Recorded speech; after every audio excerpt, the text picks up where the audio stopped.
자, 반갑습니다. 네, 오늘 4월 4일 152회 경영인사이드 라이브 지금부터 시작하도록 하겠습니다.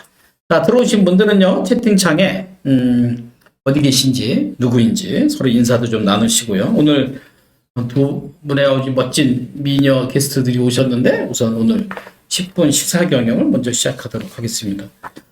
어저께인 것 같아요. 어저께 기사에 나온 얘기인데, 그 뭐라고 그러죠? 코인 세탁소? 네, 세탁소. 봤어요?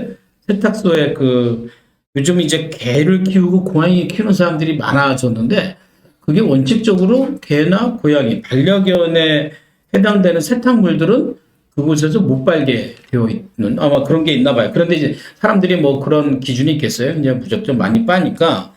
근데 문제는 뭐냐면, 이제 여기 잠깐 제가 지금 영상이 나올 텐데, 거기에 이제 세탁소 앞에 이렇게 걸려 있어요. 그러니까 뭐라고 이제 화가 나니까 세탁소 주인이 갖다 붙였나 봐요. 뭐라고 붙였냐 그랬더니 이제 개, 고양이 키우는 고객들 이용 금지. 이렇게 간 게 뭐라고 되어 있냐면, 살인해 버리겠다고 이렇게 쓴 거죠. 공지를. 그게 지금 이제 이슈가 됐어요. 여기 제가 읽어볼게요. 기사를. 한 무인 세탁소가 개, 고양이를 키우는 고객에게 이용 금지를 요구하며 욕설과 협박이 섞인 경고문을 내걸어 논란이다. 3일, 그러니까 어제죠. 뉴스에 따르면 네이버의 한 고양이 관련 유명 카페에 여기 대체 어디 세탁소예요? 라는 제목으로 한 무인 세탁소 내부 현수막을 찍은 사진이 전날 올라왔다. 이게 종이에 현수막에 붙였나 봐요. 주인이 붙였겠죠. 뭐라고 썼냐면 고양이 반려견 카페, 고양이 어디 카페 회원 딱 특정한 거죠. 세탁하다 걸리면 살인남 이렇게 쓴 거죠. 이런 경고성 문구가 적혀 있었어요. 이외에도 뭐 개새끼, 고양이와 함께 생활하는 분 세탁 금지, 장사 안 해도 무슨 뭐 욕설과 이런 것들이 막 섞여 있는 게 이게 이제 하나의 문제가 된 거죠. 그러니까 물론 이제 그 원칙이었다면 그 원칙을 지켜주는 것도 물론 중요하죠. 근데 그렇지 않은 지금 왜냐하면 개와 고양이를 안 키우는 집이 없을 정도 키워요. 여기도 그래요? 우리 집만 키우나? 네, 우리 집은 한 마리가 있는데. 그러니까 이렇게 있는 반려견 인구가 많아지는데 그분들이 자신의 원칙을 잘 지키는 것도 중요하고 또 하물며 이런 일이 있어도 사실 고객과의 소통에서 이렇게 심한 욕설을 하는 건 문제가 있지 않나 이렇게 기사가 뜬 겁니다. 그래서 제가 오늘 주제를 뭘로 정했냐면 개를 키우지 맙시다가 아니라 말의 위력에 두었습니다. 말의 위력. 어떻게 말을 하는 것이 좋은가? 그러니까 잘못한 건 잘못한 거예요. 근데 잘못한 사람의 행동을 바꾸고자 하는 목적으로 하는 용어잖아요. 이게 이제 부모님들이 자녀들의 행동을 바꾸고자 하는 노력을 하지 않습니다. 근데 문제는 이 말에는요, 늘 감정이 섞여 있어요. 그 말의 감정을 긍정적으로 표현할 것인가 아니면 부정적으로 현실적으로 표현할 것인가 이런 차이들이 있다는 겁니다. 제가 예전에 그 교회에서 교학교 교사를 할 때 어떤 학생이 자기 그 냉장고에 붙어 있는 엄마의 쪽지를 사진을 찍어서 보여준 적이 있었어요. 거기 뭐라고 써 있냐면 이제 학교 갔다 오면 학원 가기 전에 뭐 간식 먹잖아요. 근데 뭐라고 썼냐면 냉장고 안에 돼지골비 있어. 이렇게 써놓고 밑에 네 성적 봐서는 확 죽여버리고 싶은데 찍어서 이제 계속 보고 있는 거죠. 이게 말의 위력이에요. 근데 그 말을 들은 아들은 학생은 마음이 어떨까? 그죠? 네. 물론 자기가 성적을 못 낸 거는 본인의 책임이에요. 그런데 이제 그것을 평가하는 어떤 말의 표현이 어떠하냐. 그래서 오늘 제가 이 말의 위력에 대한 이 기사를 보고 생각한 세 가지를 좀 정리를 해보려고 합니다. 첫 번째는 결국은 이제 이 세탁소 주인이 자신의 감정을 토로하는 게 목적이 아니죠. 목적은 뭐예요? 그 고객들, 소비자들의 행동 습관을 바꾸자 하는 게 노력이잖아요. 그러니까 첫 번째가 그 행동 변화의 요인은 어디 있냐. 이게 수많은 철학자들이 얘기하는, 심리학자들이 얘기하는 행동 변화 요인 중에 가장 낮은 수준의 방법이 뭐예요? 강압과 협박이에요. 이거 갖고는 사람이 잘 안 바뀝니다. 그죠? 그러니까 사용자가 잘못한 건 잘못한 거예요. 그런데 행동 변화의 요인을 이렇게 협박의 외적 요인으로 두면 사람들은 그거를 보면서 내가 잘못했으니까 앞으로 개나 고양이 빨래는 갖고 오지 말아야지 라고 생각할까요? 아니라니까 마음이 상해져요. 마음이 상하면 어떻게 돼요? 그럼부터 소통은 안 돼요.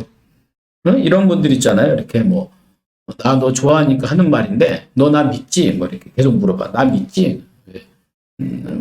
막 기분 나쁘게 듣지 마. 뭐 이렇게 얘기하면 이미 기분이 나빠져 버렸죠. 그죠? 그게 외적 요인에 대한 평가거든요. 사실 우리는 내적 요인, 내적 동기, 내적 변화.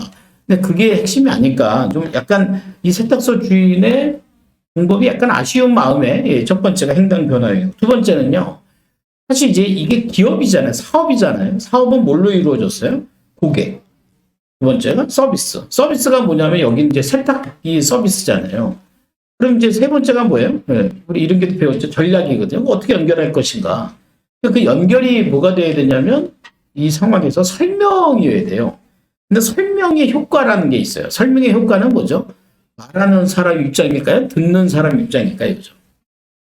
듣는 사람 입장이죠. 이게 지금 사과의 효과라는 책에 보면 나와요. 사과도 말하는 사람의 효과가 아니고요. 듣는 사람의 입장이죠.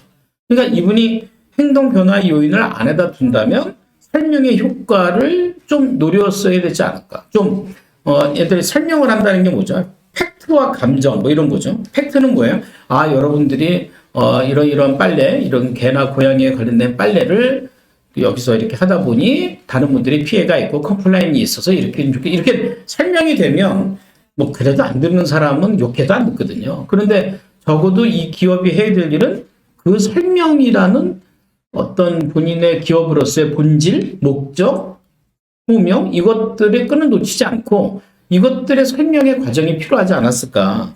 설명이라는 게 사람들의 마음을 이렇게 불러일으키는데 근데 이제 설명을 싹 빼고 원칙과 협박으로 하면은 누가 그 마음을 열어놓겠느냐 이거죠. 과거에 제가 그 중국에서 또 중국 얘기하게 된다. 이것도 앞으로 뜨겠다. 중국에 있는 그 아웃바운드 손님들이 인바운드 손님들이 한국에 와서 이렇게 이제 백화점에 가서 구매하고 그럴 때 구매가 잘 안 되는 백화점에 컨설팅을 한 적이 있었거든요.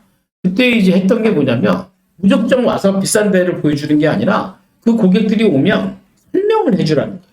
1층에는 뭐가 있고요. 2층에는 뭐가 있고요. 3층에는 뭐가 있고요. 참 놀라운 건 뭐냐면 그 설명을 했더니 사람들이 마음을 열고 지갑을 열더라는 거죠. 왜요? 사람들은 설명을 한다는 건 어떤 거죠? 대우를 받는다. 근데 지금 이제 이 상황은 어때요? 마음이 대우를 받는 게 아니죠. 거의 뭐 완전히 하대하는 거죠. 몰라요. 뭐 한 80년대쯤 돼서 세탁기가 많은 사람들에게 이렇게 만약에 이렇게 전달되지 못할 때, 보급되지 못할 때 세탁기 있는 집이 갑질을 할 때는 그건 이해가 돼요. 예. 옛날에 어렸을 때 칼라 테레비 별로 없는 집에 가서 구경하려고 바글바글 할 때는 그 사람이 칼라 테레비 갖고 있는 사람이 갑이긴 합니다. 근데 이건 좀 그것과 좀 다르지 않을까. 세 번째가 이건 뭐 제 생각인데 감사의 역설.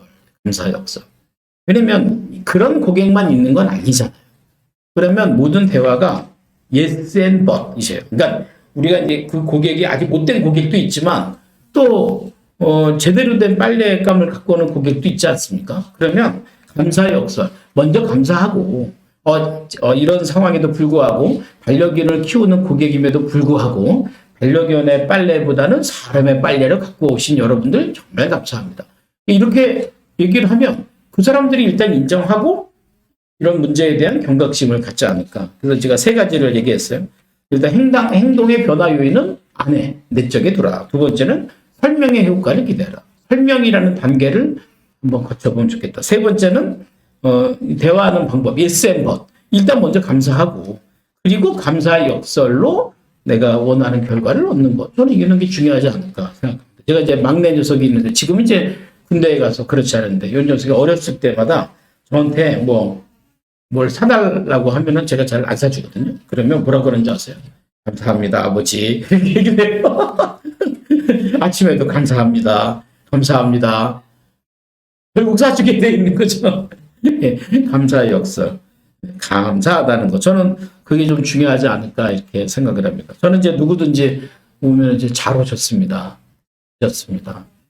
예, 뭐 누가 나한테 그래 맨날 뭐 모든 사람마다 다 그렇게 얘기하냐고 그런 건 아닌데 잘한 것만 얘기해 주면 돼요. 근데 이제 못한 걸 자꾸 얘기해 주면 어때요? 그렇죠? 그러면 이게 자존감도 떨어지고 관계도 상하기 때문에 그래서 오늘 제가 좀 약간 오지랖을 피운 겁니다. 예, 코인 세탁소 사장님 힘내십시오. 예, 그리고 세탁소를 운영하는 분들, 이용하는 분들, 네, 그 개나 고양이 옷은 빨지 마시고 사람 옷만 빨아주시고 원칙을 잘 지키시되 이 상황에서 이런 문제를 해결하는 말의 위력을 한번 실감해 보시면 어떨까 생각합니다.